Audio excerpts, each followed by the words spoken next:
Hello and welcome to the latest episode of the FPL Affairs podcast, the podcast that strips back and lays bare our season-long love affair with FPL. In this video, the FPL Affairs Swan, aka the Differential King, on the All in Football FPL show, shares with you the players who he believes will be this week's Differential Kings. How many will there be? Do you own any of them? Has he missed any? Before we get started, don't forget to like this video, subscribe to the channel for all of our content, and if you hit that bell, you should get notifications every time we release something new.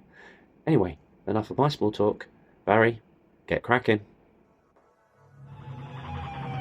And there's Mo Salah. There goes Haaland. He's on his way again. He's hungry. He's scored. Ice cold precision from Palmer. Saka! That is a diamond of a goal! Hello everyone and welcome to Differential Kings Game Week 8 with me, the All in Football FPL show Differential King and the FPL Affairs Swan.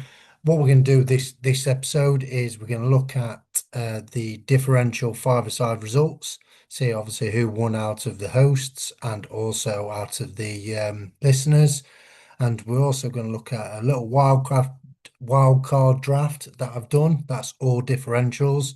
At the moment, at that time, they were all under 10%. Obviously, others might have obviously changed by then.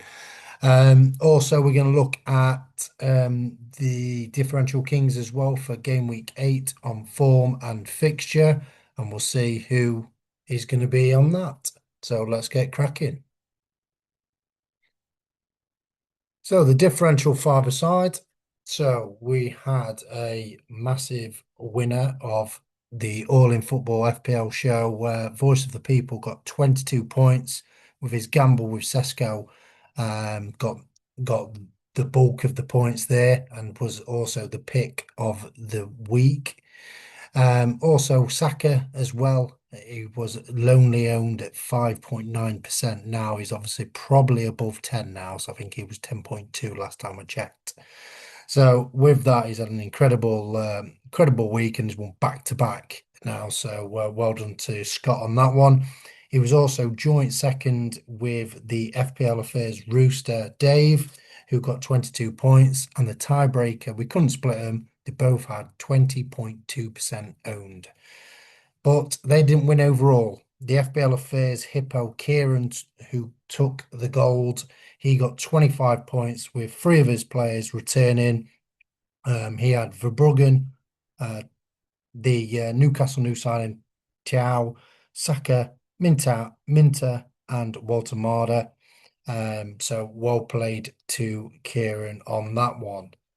Myself, obviously, I gambled with midfield. Obviously, Cunha was benched and Buendia obviously came on and then got booked. But obviously, my shout to put Anderson in there for the DEFCON points paid off. And obviously, for Alex, the FPL guru, he got 6 points, and that was from Botman. But overall, he got 13 points with Martinelli not performing, and obviously, what the gamble on Watkins didn't pay off, unfortunately. So this week, the Game Week 8. So Alex, the FPL guru, has picked. He's gone two Spurs and 2 West Ham. So hopefully Villa don't do as well as they have been doing. Well, they don't replicate the form that they've been picking up.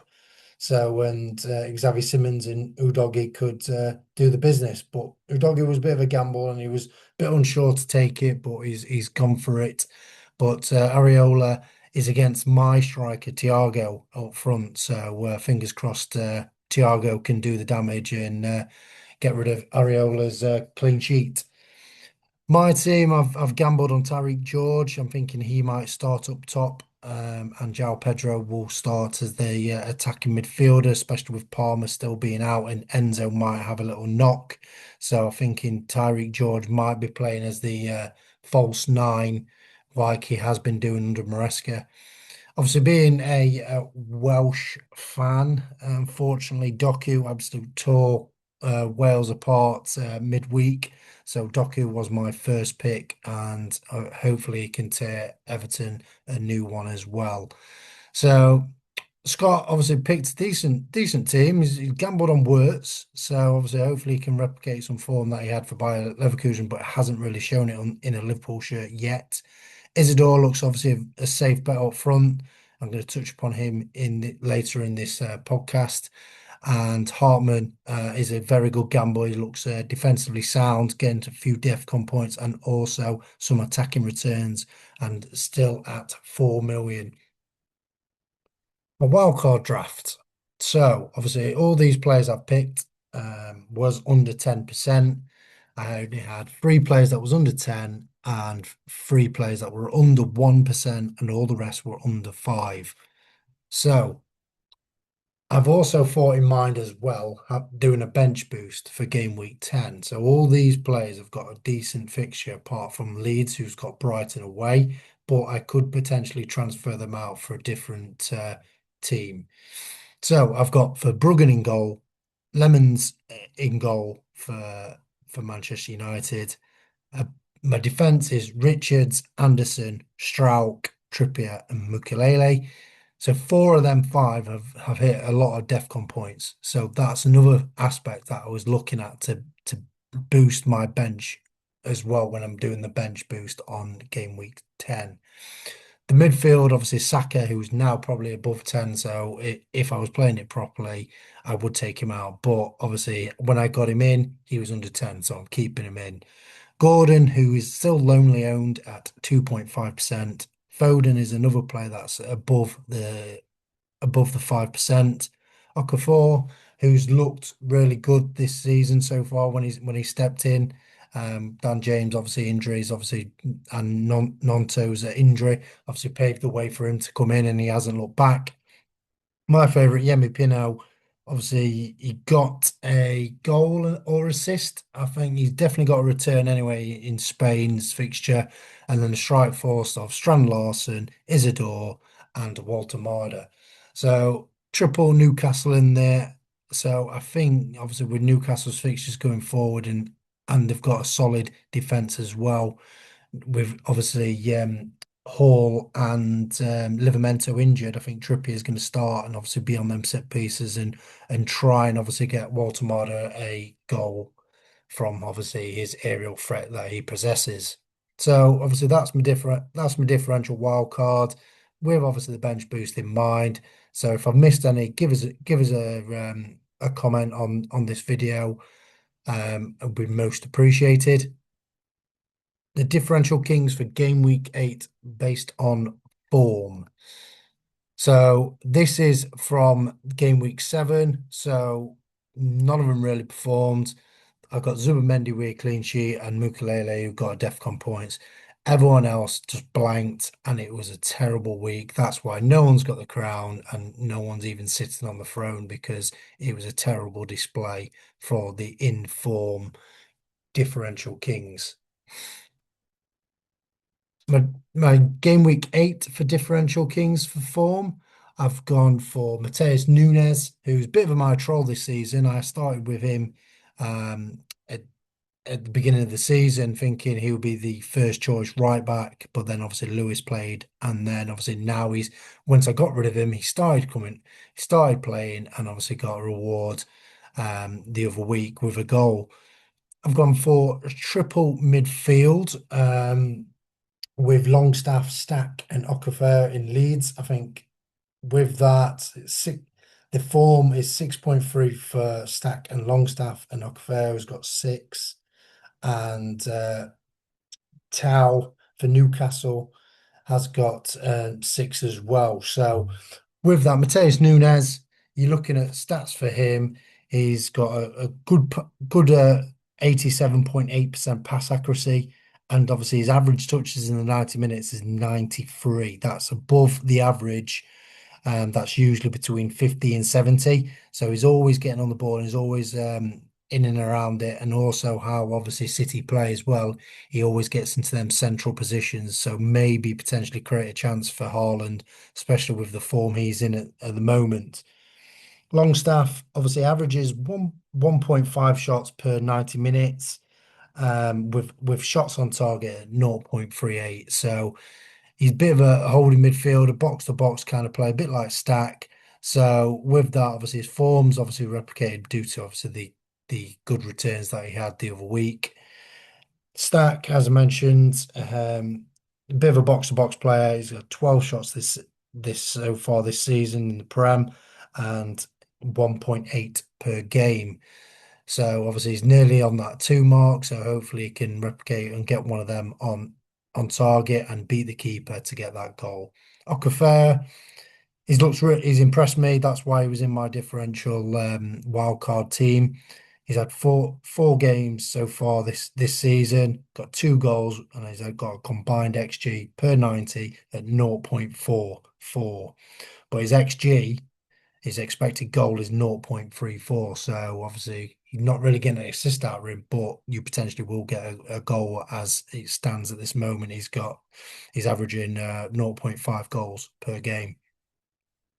With Tiao, I was quite surprised when I looked at these stats for Newcastle. So they've played three games away this season, scored none, and conceded none. So if you want going to see Brighton and Newcastle, it might be a 0-0. So bear that in mind.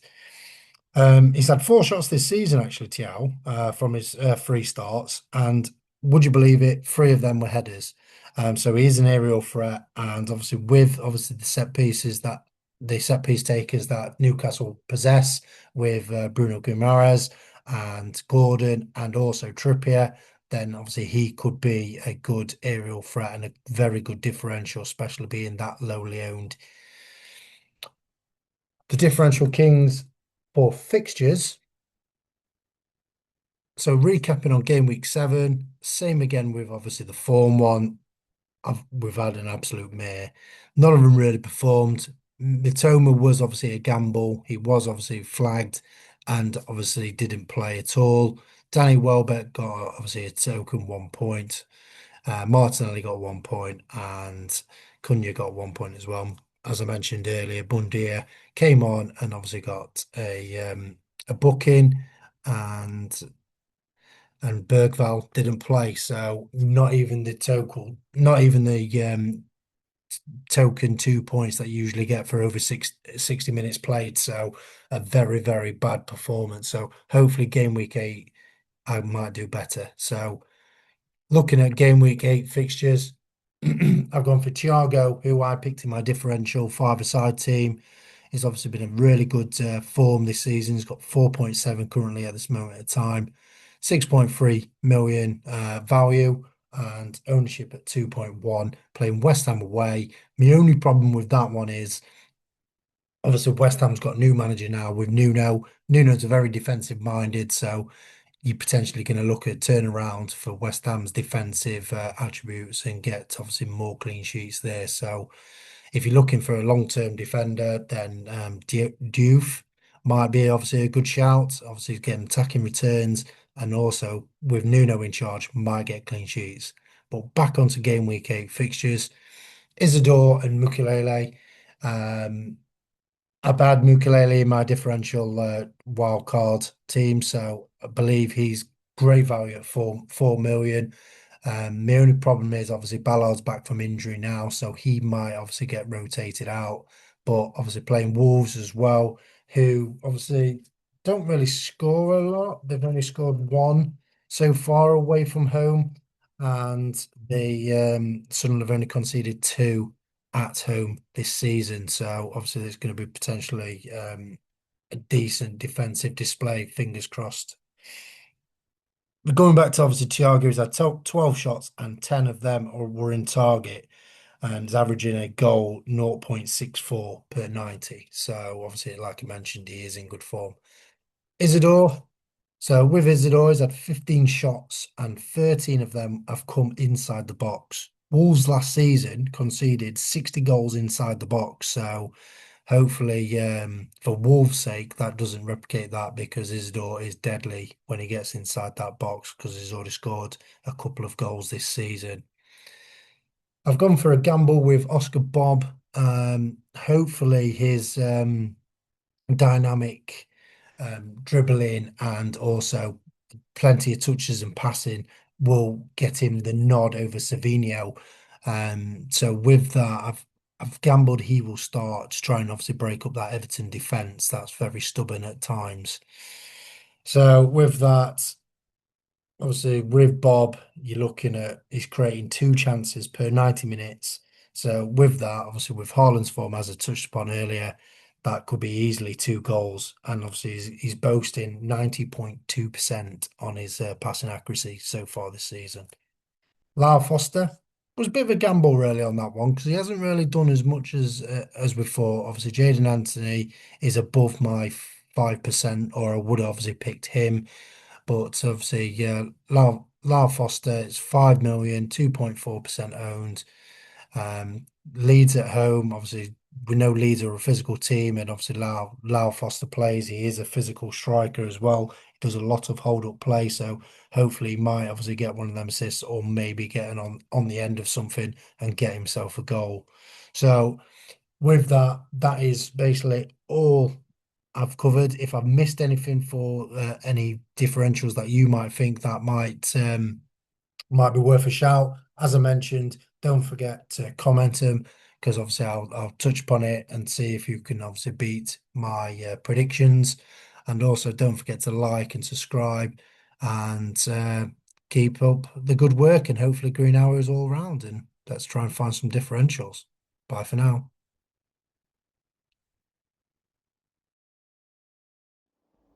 So how can you get in touch? Where can you find us? Our email address is lowercase fplaffairs@gmail.com. On X, our user handle is at FPL Affairs. Facebook, the group link is in our description on the YouTube video channel. And alternatively, you could search the Facebook group for FPL Affairs. We should pop straight up. Our YouTube channel is /at FPL Affairs, and the Spotify links are generally found at the bottom of the video, or on Spotify you could search up FPL Affairs. There may still be time to join our leagues if you haven't already. The classic league code is 12RRCG, or the classic code is lowercase I6NQNB. Unfortunately, the head-to-head league is now closed as the season has started. Thanks, Baz, for this week's differentials. Very northern orientated, I noticed, with your selections. Like the Leeds picks, and Chow, very good but risky decision. Thankfully, he was not on international duty, so he should hold his place over Shah, who is a Howe favourite. Moving on to the fixtures, though, and it seems entirely wrong saying this as a Newcastle fan, but I would say from those, I would target the Sunderland defenders playing at home against a weak Wolves side, because Sunderland defensively have been strong at home. If you like this video, please give it a like and subscribe to the channel if you haven't done so already for all of our content, and if you click the bell you should receive notifications when we release something new. Anyway, all that's left to say is good luck, choose some differentials and let us know what you did. Bye bye for now.